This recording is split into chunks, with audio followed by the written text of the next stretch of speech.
Her name appeared third from the last on the household ledger.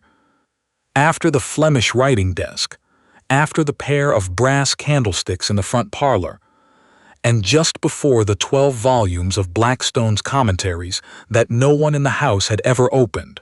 One entry, no title, no station, nothing to distinguish her from the objects above and below her name on the page. Only the notation, bonded copyist, obligation passes with the estate, value of service set against outstanding debt. The Duke of Tyne read that line, then he read it again. The room had been quiet before that moment, but in the pause after, in the particular stillness that settled while 8 men in dark coats watched him hold the ledger, it became a different kind of quiet entirely. The solicitor, a neat man named Creel, had already dipped his pen. Ambrose Glent was smiling across the table. The Duke set the ledger down without signing. "Bring the woman to me," he said, and then, because no one moved, "Now." No one in that room understood yet that he had been looking for her for 4 years. Blythe Daw had been awake since before dawn, which was nothing remarkable. She had been rising before the household at Fenhollow for 3 years, lighting her candle in the cold of the attic room they had given her and going down to the writing room before the kitchen fire was even laid. She was a copyist. That was what they called her. What it meant, in practice, was that she copied whatever Ambrose Glent needed copied. Deeds, letters, accounts.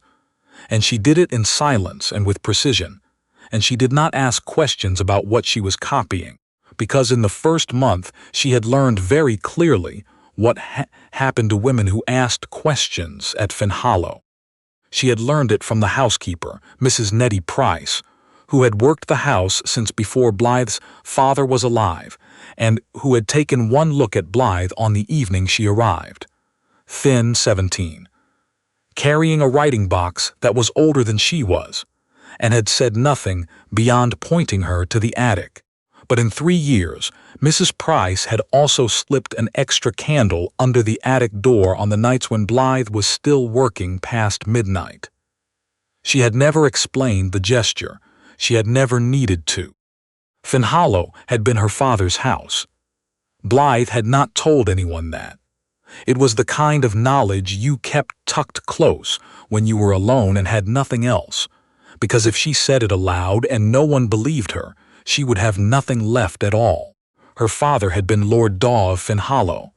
A modest title, a modest estate, nothing to make the county sit up and notice. He had died when she was 16, and Ambrose Glent, his nearest male cousin, and the sort of man who had always treated the estate like a thing owed to him personally, had produced a document from a solicitor in Edinburgh claiming that the estate passed by entail to the male line, that Blythe's mother had signed away her daughter's claim before she died, and that Blythe herself owed the estate 3 years of her father's unpaid debts, which could be discharged by service. She had been 17 and alone and frightened, and she had not known enough law to dispute it. By the time she knew enough, Ambrose Glent's name was on the deed, and 3 years of her life were already inside his walls. So she copied. She kept her head down. She kept her writing box locked, and inside the false bottom of it, the one her father had built himself, the one she had found by accident when the box fell from a shelf in the first winter, she kept the one thing that had made the copying bearable: her father's journal. He had written it in a cipher she taught herself to read over the course of 2 winters and 100 stolen hours. It was not a comfortable journal. It was methodical and careful, written by a man who had clearly suspected, in the last year of his life, that something was being arranged without his knowledge. He had documented Ambrose Glent's visits. He had noted, with dates and names and figures, the conversations that did not quite add up, the solicitor who came 3 times in a fortnight, the papers he had been asked to sign that were taken away before he could have them copied. He had written, in the last entry 6 weeks before his death, "I have sent a letter to Leeson in London." If I am wrong, there is no harm in it. If I am right, Leeson will know what to do. Blythe had read that entry so many times she could have written it in the dark. She had never been able to determine who Leeson was, or whether the letter had ever arrived. She was thinking about the journal, about the fourth entry in March of her father's last year, about the 2 paragraphs she had never quite fully deciphered, when she heard the carriages. 2 of them, coming up the Fenhollow, drive at a pace that meant business rather than visiting. She moved to the window. The first carriage was Creel's. She recognized it, plain and workmanlike. The second was different. Black, unmarked, drawn by horses so well matched and so quietly expensive that the plainness of the coach itself became the loudest thing about it. A man who needed you to know his consequence painted crests on his doors. This man had painted nothing. She watched Ambrose Glent come out of the house to meet them, watched the expression on his face. Too careful, too pleasant. And she understood that today was the day she had been half waiting for and half dreading. The estate was being sold. Ambrose had accumulated debts enough to sink it, and whatever came next for Blythe Daw, bonded copyist, was going to be decided by men she did not know in a room she would not be permitted to enter. She went back to her copying. She was still at it 2 hours later when Mrs. Price came to the writing-room door and said, without preamble, that the gentleman from the second carriage wished to see the copyist. Not the solicitor, not Mr. Glent, the gentleman. What for? Blythe asked, though she was already setting her pen down. He didn't say, Mrs. Price told her. Only that it was the copyist he wanted, not anyone else, just her. She paused, looking at Blythe with that same careful attention she had shown on the very first day and on a handful of days since then when she thought Blythe wasn't watching. He read the household ledger, Mrs. Price said quietly, top to bottom. He read it all the way through. Blythe felt something shift behind her ribs, something she had kept very still for 3 years, because stillness was the only thing she had. Which room? She asked. He was standing at the window of the front library when she came in. Standing, not seated, which meant she could not sit either. And so they faced each other across 8 feet of cold floorboard in a room that had been her father's favorite and that she had never once been permitted to use. She had expected someone older. She had expected the careless authority of a man who had never needed to consider whether a room was cold. What she found was a man of perhaps 32, dark-complexioned, with the kind of stillness she associated with people who had learned to think before they spoke. He did not look cruel. She noticed that first, and the noticing surprised her, because she had been preparing herself for cruelty. He looked at her the way you look at a piece of writing you have encountered before.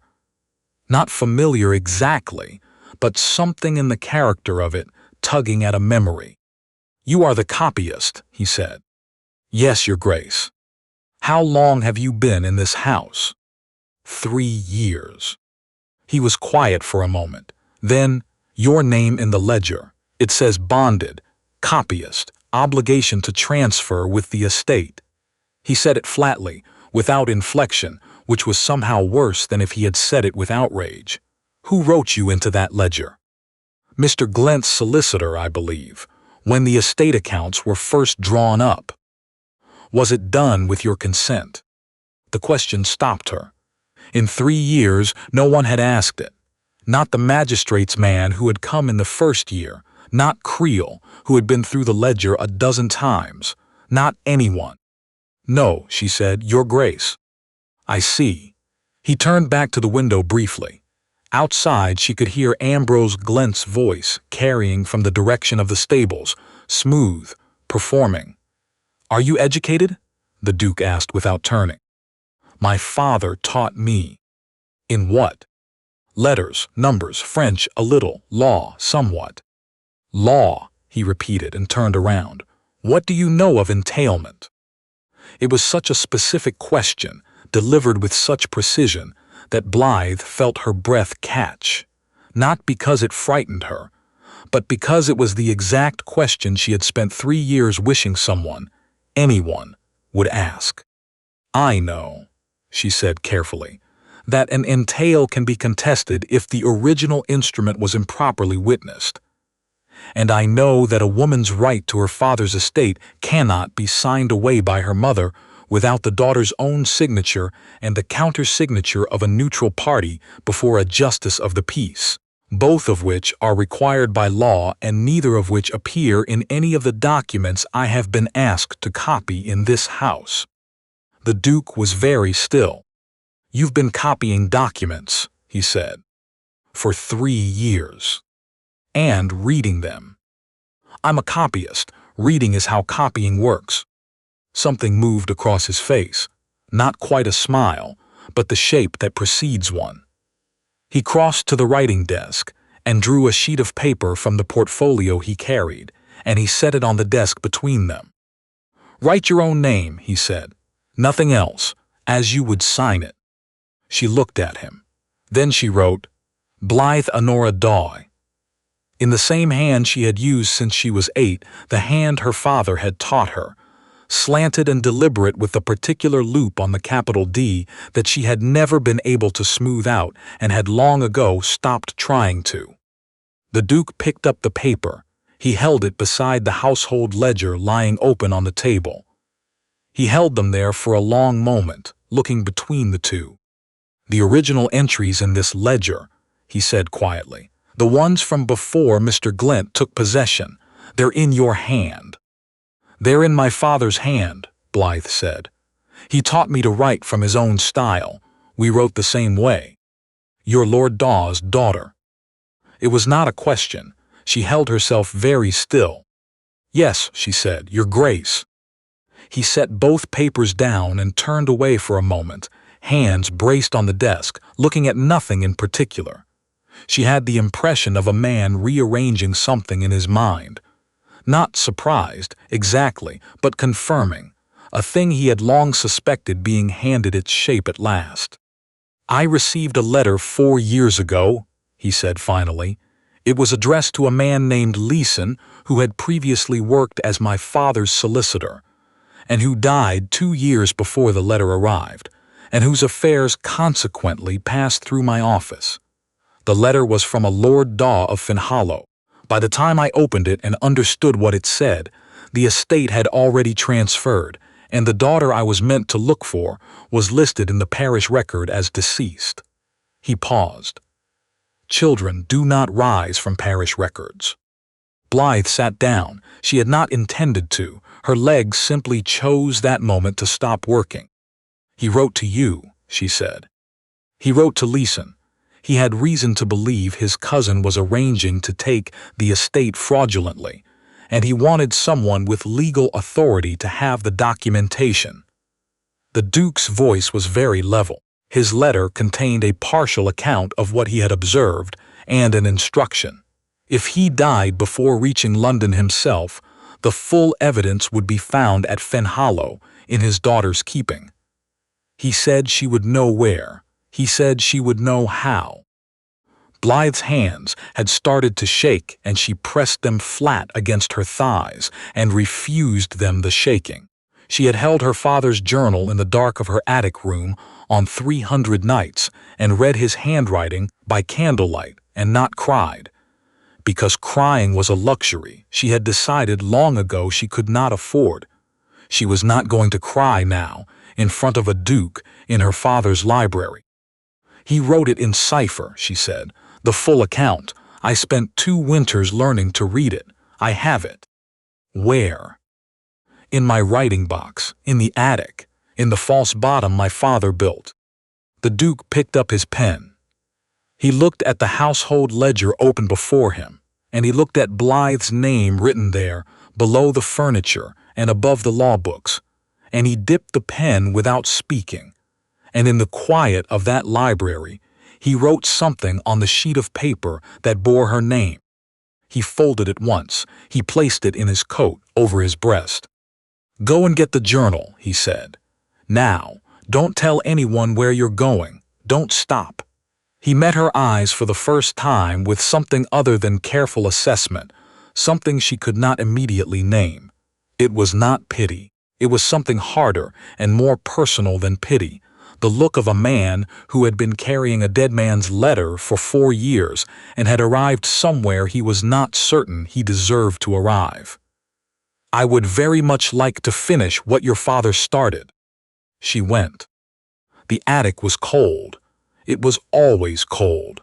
Blythe went up the servant's stair at a pace that would not attract notice and crossed to the narrow bed and the small table where her writing box sat, and she pressed the catch that was not a catch and drew out the false bottom panel and reached in. The journal was there. Worn, leather, half the pages filled in her father's hand, the rest in her own. She held it for a moment, 3 years of hiding it, and now here was a man downstairs who had a letter from her father, who had been carrying proof that she existed. She wrapped the journal in the cloth she kept around it and put it in her apron pocket and went back down the stairs. She was crossing the landing when Ambrose Glent appeared at the foot of it. He looked up at her with his pleasant face and his pleasant eyes, and something in the set of his mouth told her he had been watching which direction she had gone. He was the kind of man who always knew which direction people went. It was how he had held the estate for 3 years, by knowing before anyone else did which way things were moving and getting there first. "The Duke asked for you, I hear," he said. "He did, sir. And now you're coming back from the attic." "I forgot my pen," she said, "for the copying." He looked at her. She looked back at him, steady and still, showing nothing, the way she had learned over 3 years to show nothing, and he smiled and stepped aside. She did not run. She walked back to the library at exactly the same pace she had always walked, and she handed the Duke the journal, and she kept her eyes on the middle distance, because she was very aware that somewhere in the house Ambrose Glent was already thinking. She should have been faster. She discovered it the following morning. She had gone to the writing box to take out the journal and show the Duke a specific entry, one of the March entries, the one about the solicitor's 3 visits, and the false bottom was there, open, and it was empty. The journal was gone.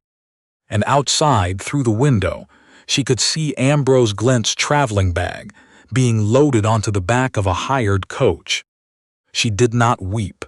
She had not wept in 3 years, and she was not going to begin now. She put the empty writing box under her arm and went downstairs and pushed open the library door without knocking and told the Duke what she had found. He heard her out in silence. Then he crossed to the window, looked out, watched the coach without expression. "If you ride after him now," she said, because she had already thought it through, "he'll be out of the county before the magistrate can be roused, and whatever he does with the journal will be done before any authority reaches him. He knows what's in it. He'll destroy it." "I'm not going to ride after him," the Duke said. "Then what?" "I'm going to do exactly what I told him I was doing." He turned from the window, completing the sale, filing the transfer, and along with the transfer documents, filing the sheet of paper I wrote yesterday in this room. Blythe looked at him. "What did you write?" He reached into his coat. He unfolded the paper and laid it on the desk between them, and she read it.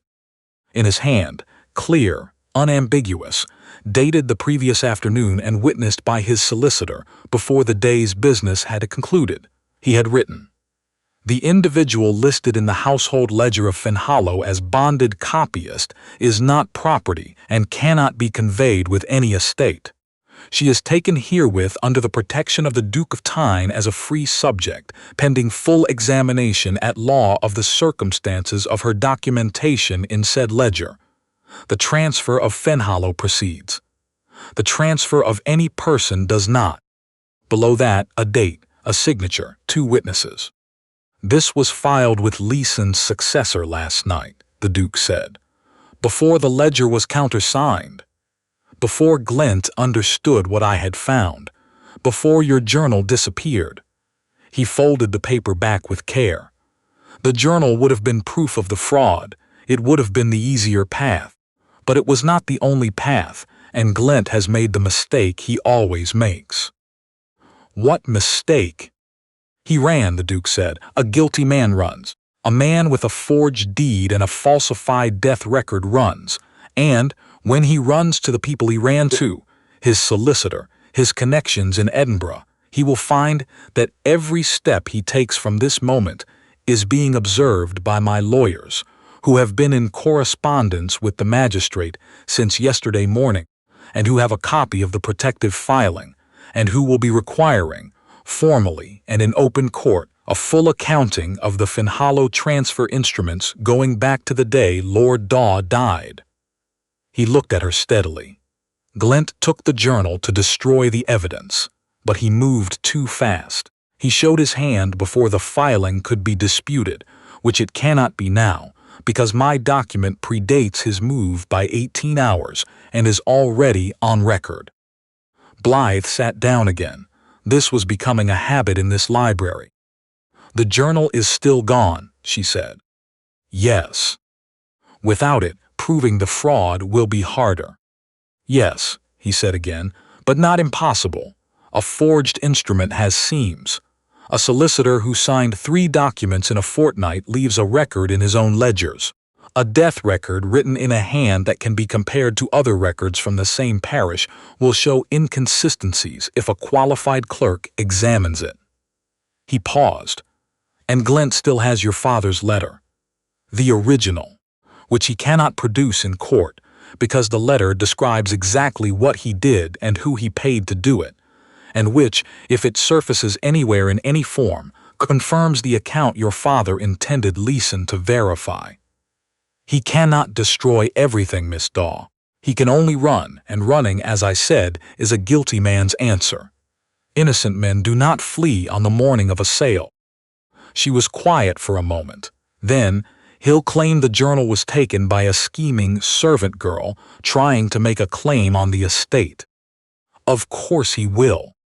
And that the protective filing is a duke making a fool of himself over a woman who told him a story. Also, of course. Then how? Because, the Duke said, and for the first time something moved behind the careful patience of his face, something that had been waiting there the whole time, she thought, patient as a man who had carried a dead man's letter for 4 years. Your father's handwriting is in this ledger, in every entry before Glint took possession, and your handwriting is indistinguishable from it. And when a qualified documentarian examines both against the forged transfer instruments, drawn up in a third hand entirely, a hand that can be traced to a specific solicitor who died in debt with his own correspondence intact in a clerk's archive in Edinburgh, the seams will show. They always show. Fraud is built in a hurry by people who believe no one will look closely enough. It depends entirely on being overlooked. He set his hand flat on the household ledger over her name. I read to the bottom of ledgers.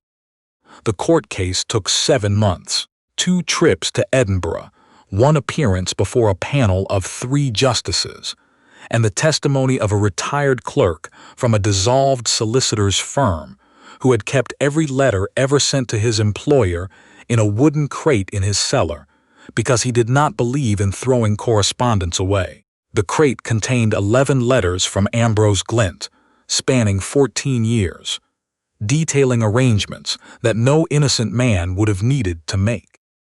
The journal resurfaced in a solicitor's locked cabinet 2 months into the proceedings, opened under court order. Ambrose Glint had not destroyed it. He had not been able to, because a man who had spent 14 years building a careful lie cannot bring himself to destroy the one record that proves how carefully he built it. He had kept it, Blythe thought, for the same reason her father had written it, because certain men cannot look at what they have done without documenting it somewhere, in some form, against the day someone might finally look. The death record was examined. The hand was compared. The inconsistencies were noted in 4 pages of careful professional language and entered into the record. Ambrose Glent did not go to prison. He went to his sister's house in the Borders with his name in the court record and his assets frozen, and the estate of Fenhollow was returned. Formally, on a Tuesday morning in March, in an office smelling of coal smoke and damp paper, to its rightful heir. Blythe stood in that office and accepted the deed in her own name, in her own hand, and thought of nothing in particular except that it was very quiet, and that outside the window there was the beginning of spring in the trees. Mrs. Price came with her, of course.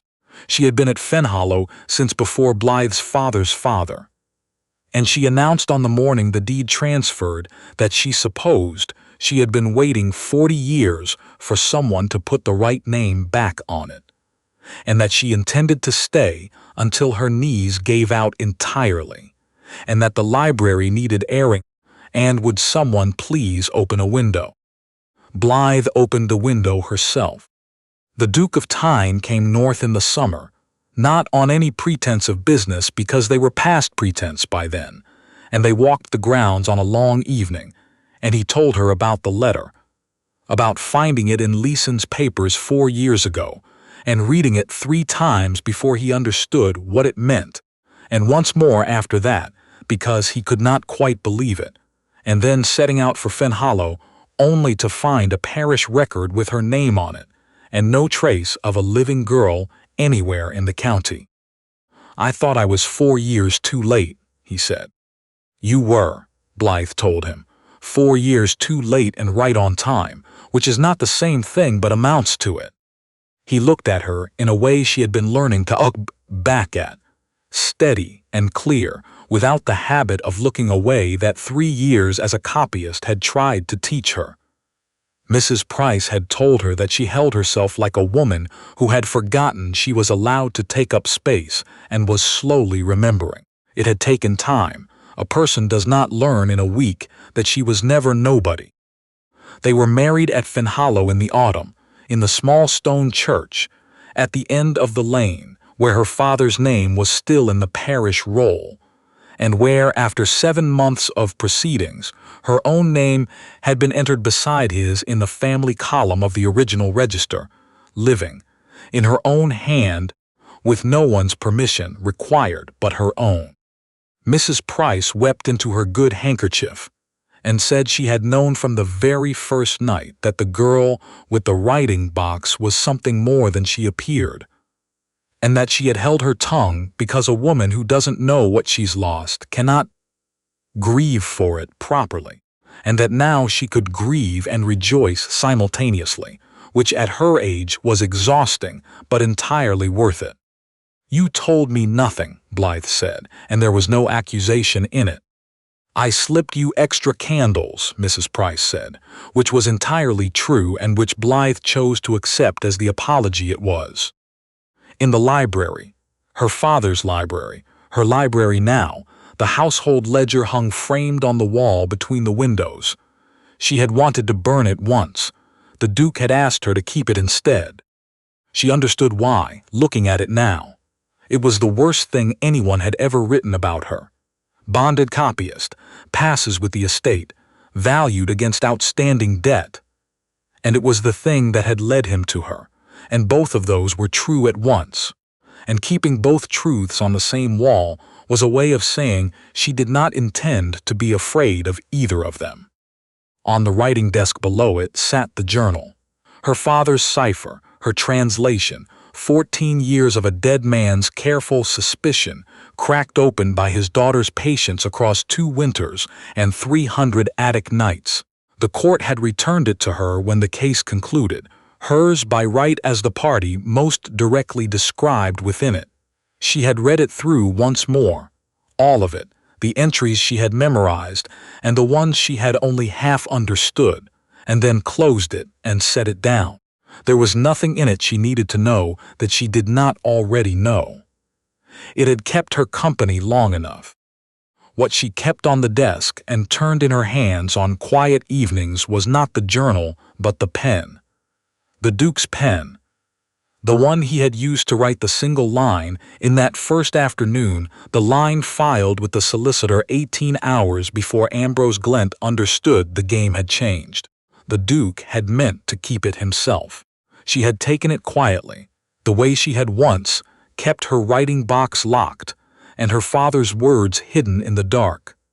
Because it was hers, because it had done what mattered, because she understood better than most what a pen could accomplish when the hand holding it was willing to write what needed to be said. She set it down and looked out at the autumn light in the library windows. The same light that had been there on the morning a man read her name in a ledger where it had no right to be and read it again. And she thought that her father had been right about one thing, at least. He had sent the letter to the right man. He had sent it early, before the right man could receive it, and the world had taken 4 years to close the distance, and in those 4 years a great deal had been written that needed undoing, and a great deal of cold had settled into a house built to be warm. She was not going to pretend that none of it had happened. It had, and it was hers. But so was this, so was the library and Mrs. Price weeping happily at the end of the lane, and the pen on the desk, and the man who had come north with her father's letter in his pocket and read a household ledger all the way down past the candlesticks and the law books, and found her written there among the furniture, and read it twice and stopped. She had been entered as a line in a ledger. She had turned out to be something considerably harder to contain.